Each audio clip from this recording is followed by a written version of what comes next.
هذه أخت مصرية تقول أنا متزوجة وعندي عيال،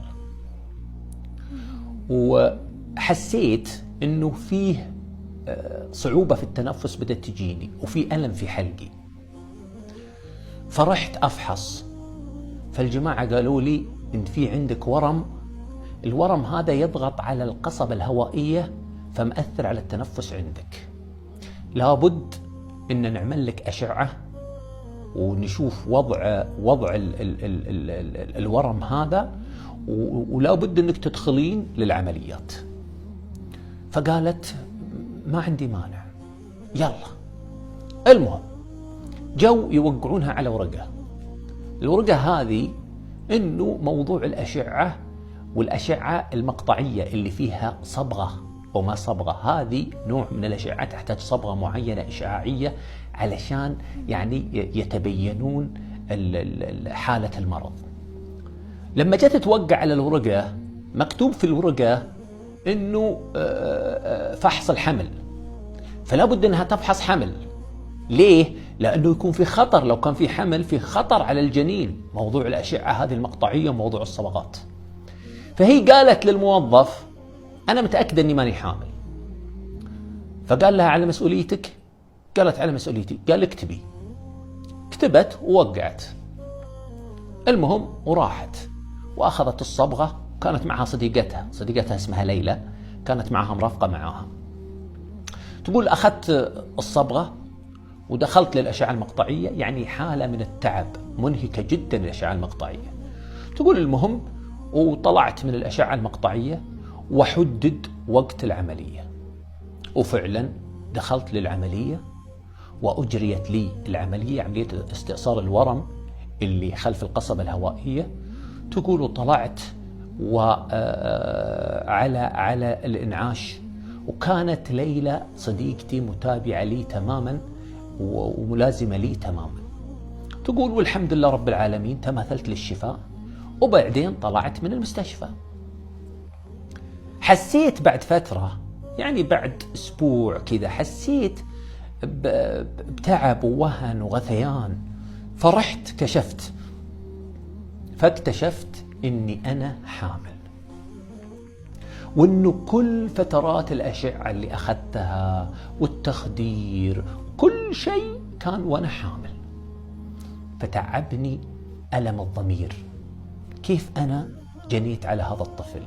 لأنه الأشعة اللي تؤخذ خطيرة على الطفل، والملونات هذه اللي توضع في الدم هذه خطيرة على الطفل، ممكن تسبب له مضاعفات.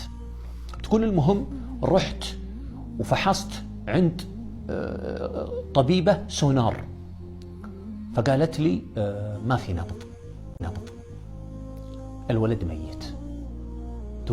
تقول تألمت جدا، قلت ما يصير. قالت والله الولد ميت، ولازم عليك انك تسقطينه علشان ما يحدث عندك تسمم.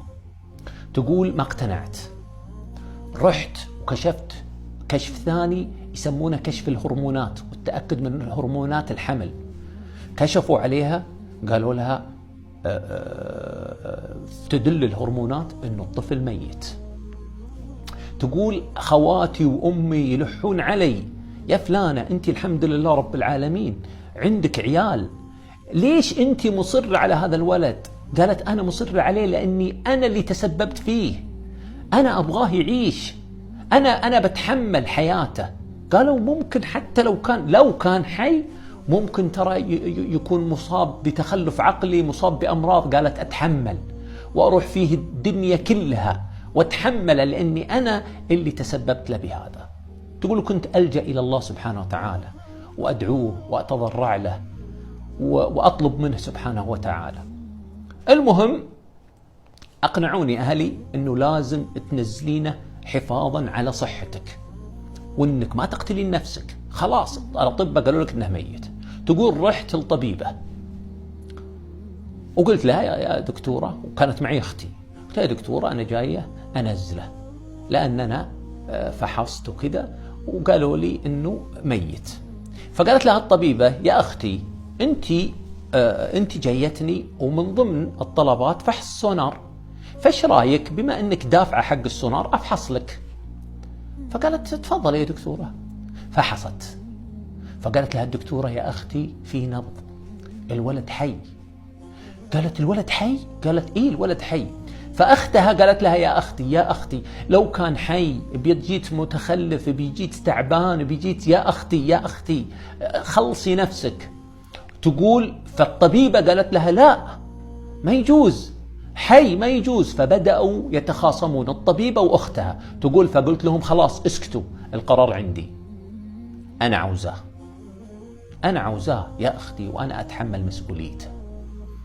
يا بنت الحلال قالت أنا أتحمل مسؤوليته. وفعلا استمرت حامل فيه حتى وصلت للشهر الثامن. ولما أنهت الشهر الثامن جاء معها نزيف، نزيف حاد. أدخلت للمستشفى وتمت لها عملية بسرعة وتم استخراج الولد ما بين الموت والحياة. تقول هي وأنا في المستشفى وأنا أنزف أترجى الدكتور، أقول له يا دكتور أرجوك أرجوك يا دكتور انتبه لولدي، أرجوك يا دكتور. يقول الدكتور يقول لها يا أختي أنت هذا أول ولد لك؟ قالت لا. قال طيب خلاص اهتمي بنفسك، أنت حالتك صعبة، اهتمي بنفسك الآن. قالت لا أرجوك اهتم فيه أكثر مني. شوفوا يا جماعة قلب الأم. الذي حصل أنه انولد الولد ما بين الموت والحياة، ثم نجاه الله سبحانه وتعالى. الأخت تقول ولدي هذا طلع ولله الحمد والمنة سليم 100%، بل هو أجمل إخوانه وأذكى إخوانه ومفعم بالنشاط والحيوية. ومن يتوكل على الله فهو حسبه، سبحان الله العلي العظيم.